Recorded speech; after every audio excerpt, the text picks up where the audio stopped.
Hello, this is Dr. Hickman with a presentation on a framework called the Scholar Identity Model. The Scholar Identity Model was created by Dr. Gilman Whiting, a professor at Vanderbilt University's Peabody School of Education.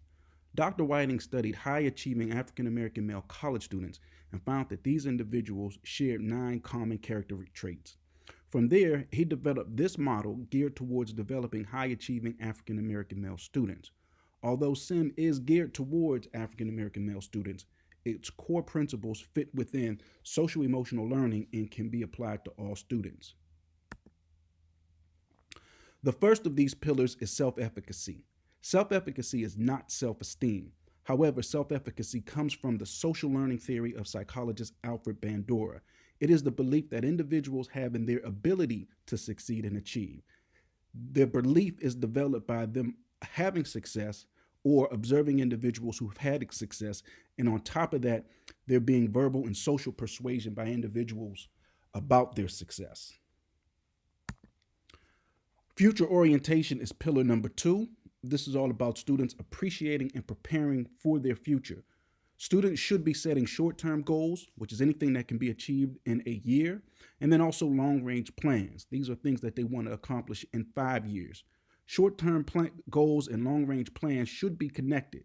There are a number of methods for students to set goals, such as SMART goals for one. In this framework, the S stands for specific. So for example, in class, when you ask students what grade they want to get, their response should not be good grades. That's rather nebulous. Ask them to set a goal that's very specific, such as they want an A or a B. The M is for measurable. How will they know that they achieved the goal? Is there some way for them to see their progress and know when they have reached it? The A stands for achievable. Is this something they can accomplish within their circumstances, and can they develop a plan to achieve it? The R is for realistic. Is this something that they can actually do? This can be tricky when you're dealing with young people because you do not want to dash a student's dreams. But if they've never played basketball and their dream is to go to the NBA or WNBA, that's not realistic. And I think we owe it to students to let them know that. These can be tough conversations to have with students, especially because you don't want to crush their dreams. However, again, things need to be realistic. And the last of the SMART acronym is T, which is time. Students need a time frame for which they can accomplish their goal. Next is willing to make sacrifices. High academic achievers are able to set priorities and make sacrifices to reach their goals. They might need to stay in the house instead of study instead of hanging out on a Saturday night, or they might need to sacrifice some friendships and relationships that are getting in the way of them being successful. Next is internal locus of control.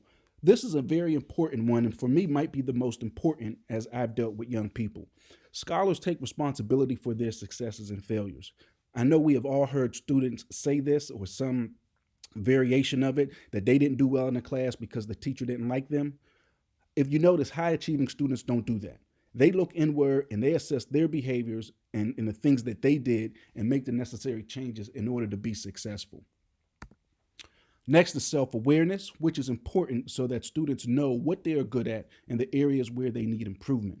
For example, a student might know that they excel in mathematics and understand that they might not need to put in as much time into their mathematics class, as opposed to English, where they struggle a little bit, but they also understand that they need to stay after school to receive some extra help.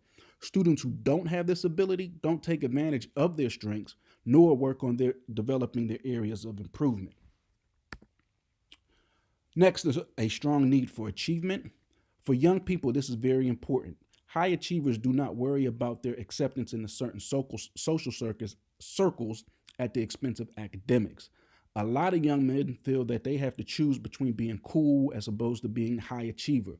This can particularly true for male students of color because too often they feel like they have not had role models to pattern themselves after, and the greater society as a whole does not always portray these young men as academic.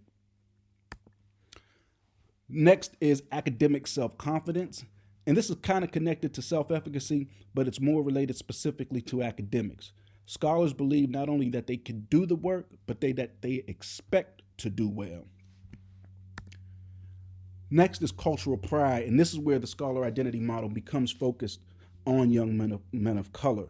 Dr. Whiting specifically designed this program for African American males, as I mentioned at the beginning.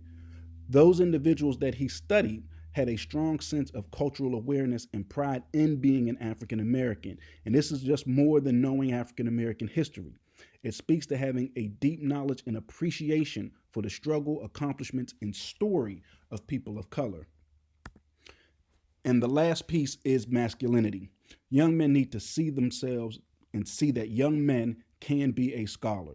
Good grades and academic achievement are not just the domain of young women, but they are attainable for young men, and these are things that they should strive for. So these are the 9 pillars of the scholar identity model. If you want to talk to me some more about this, you can stop in my office, or shoot me an email, and if I get enough response to it, we can have a professional development and talk specifically about how I implemented this program in a school district with students from grades 6 through 12. Thank you.